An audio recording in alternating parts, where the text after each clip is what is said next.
Hey guys, it's Kim from Family Forevermore, and I thought I'd do a quick update on just what's been going on. Um, I'm actually really ticked off, really ticked off.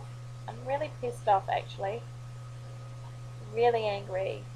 Um, the reason why I'm so angry is because I went for my pre-op appointment um, today, which was supposed to be really exciting and all that, and it turned into a complete nightmare. I went in to see the nurse first of all, and that all went well. Um, for the time I went in there to the time when I finished there was an hour, so that took an hour's worth of time. And she just checked everything. Everything was fine. So they basically they did my blood pressure. They did a ECG. Um, and yeah, so just asked some questions about if I had any questions about the surgery, like what would happen if I had lost blood and they'd give me a blood transfusion. Obviously, they had to get consent and things that could happen through operation. I said, well, basically, it's the same everywhere you go. You know, not everywhere you go, but the same with all operations. There's some risk involved with that, so I'm quite aware. So I said I was quite aware of that. So that was fine. And then I went and sat in the waiting room for another half an hour, and then the surgical team came and got me, and I went in there and saw them. And she was asking me all these questions, so it was just one lady in there. And she asked me about history of I've had palpitations in the past, over the last few few months. I had it once. I had quite a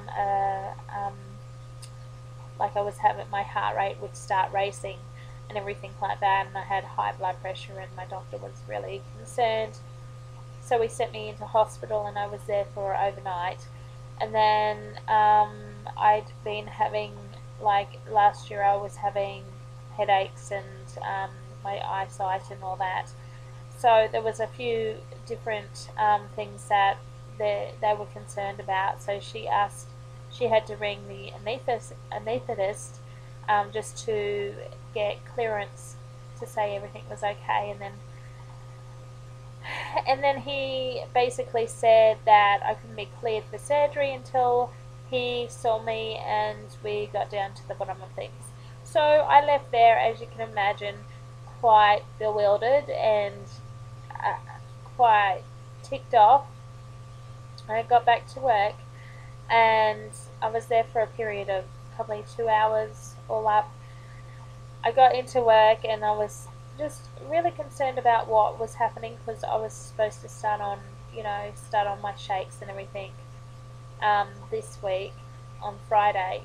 And so the the lady who saw me, the last lady who saw me from the surgical team, said, "Look, I'll give you a call when I find out." When he tells me, because she got some more information and looked it all up, and so she rang me back and said, "Look, I haven't got a hold of him." And this was probably a couple of hours after that.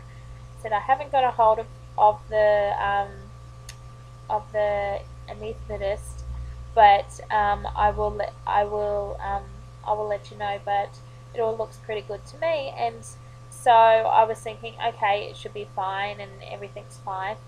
And then she went and I guess she got a phone call from him just stating that he needed to do some more investigation about my eyes.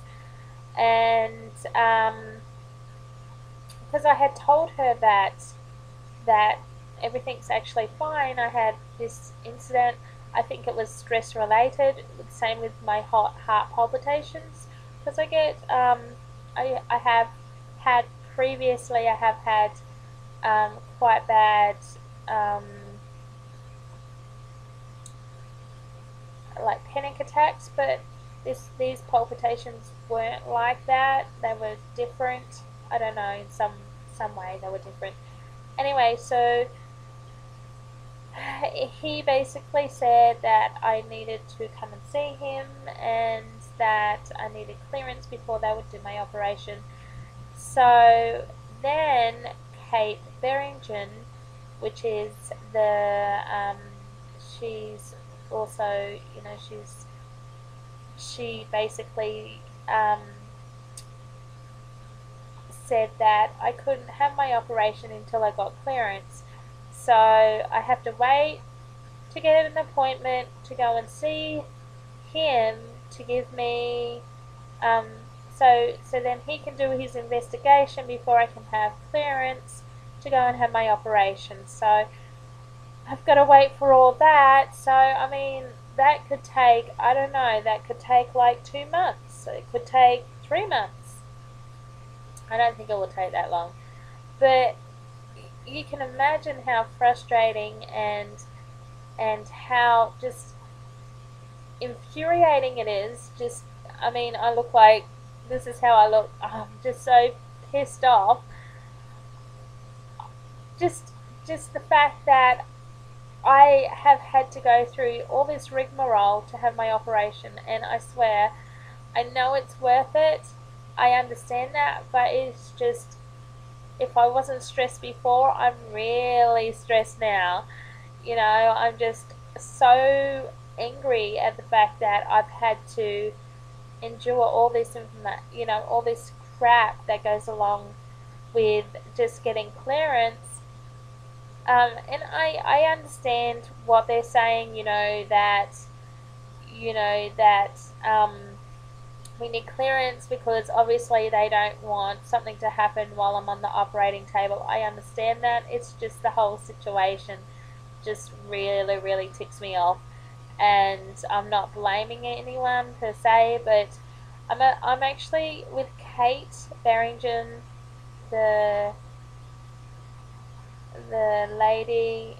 I'm a little bit ticked off with her, um, because I guess because I did, like, I just wish she would have waited until I had seen the um, the anaesthetist, because that appointment's probably next week.